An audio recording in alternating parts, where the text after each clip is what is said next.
ಪಾತ್ರೆ ಬಿಸಿಗಿಟ್ಟಿದ್ದೇನೆ. 1 table spoon ಅಷ್ಟು ತುಪ್ಪ ಹಾಕೋಣ.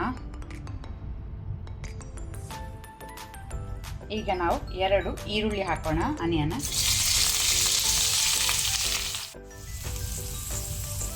5 ಹಸಿಮೆಣಸು ಗ್ರೀನ್ ಚಿಲ್ಲಿ ಹಾಕೊಳ್ತೇನೆ. ಇದು ಖಾರ ಉಂಟು ಮೆಣಸು, ಸೊ ನಾನು 5 ಯೂಸ್ ಮಾಡಿರ್ತೇನೆ. ಆನಂತರ ಉಪ್ಪು ರುಚಿಗೆ ತಕ್ಕಷ್ಟು ಸಾಲ್ಟ್. ಈರುಳ್ಳಿನ ಈಗ ಫ್ರೈ ಮಾಡ್ಕೊಳ್ಳೋಣ.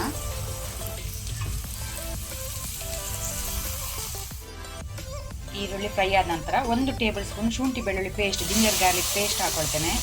ಇದನ್ನು ಸಹ ನಾವು ಒಳ್ಳೆ ರೀತಿ ಫ್ರೈ ಮಾಡಬೇಕು. 2 ಮೀಡಿಯಂ ಸೈಜ್ ಟೊಮೆಟೊ ಹಾಕೋಣ.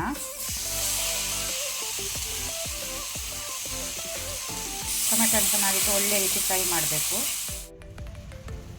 ಟೊಮೆಟೊ ಒಳ್ಳೆ ರೀತಿ ಫ್ರೈ ಆಗಿದೆ. 1/4 ಟೀ ಸ್ಪೂನ್ ಅರಶಿನ ಟರ್ಮರಿಕ್ ಹಾಕೋಣ. ಕ್ಲೀನ್ ಮಾಡಿ ಇಟ್ಕೊಂಡ 1 kg ಚಿಕನ್ ಪೀಸಸ್ ಅನ್ನು ಹಾಕೋಣ.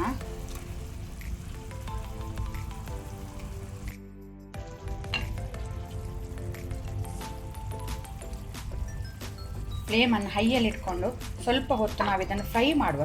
ಚಿಕನ್ ಅದು ಸ್ವಲ್ಪ ಕಲರ್ ಚೇಂಜ್ ಆಗಲಿ. ಫ್ಲೇಮ್ ಹೈಯಲ್ಲಿ ಇಟ್ಕೊಂಡೆ. ಈಗ ನಾವು ಚಿಕನ್ ಬೇಯಲಿಕ್ಕೆ ಅಂತ ಅರ್ಧ ಲೋಟೆ ನೀರು ಹಾಕೋಣ. ಚಿಕನ್ ಸಹ ನೀರು ಬಿಡ್ತದೆ. ಬಾಯಿ ಮುಚ್ಚಿ ಒಂದು 12 ಮಿನಿಟ್ ಚಿಕನ್ ಬೇಯಿಸುವ, ಮೀಡಿಯಂ ಟು ಹೈ ಫ್ಲೇಮಲ್ಲಿ.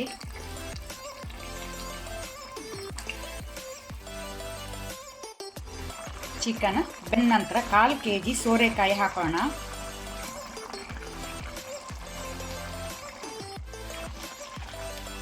ಒಳ್ಳೆ ರೀತಿ ಮಿಕ್ಸ್ ಮಾಡಿ ಪುನಃ ಮೀಡಿಯಂ ಫ್ಲೇಮಲ್ಲಿ ಸೋರೆಕಾಯಿಯನ್ನು ಬೇಯಲಿಕ್ಕಿಡುವ.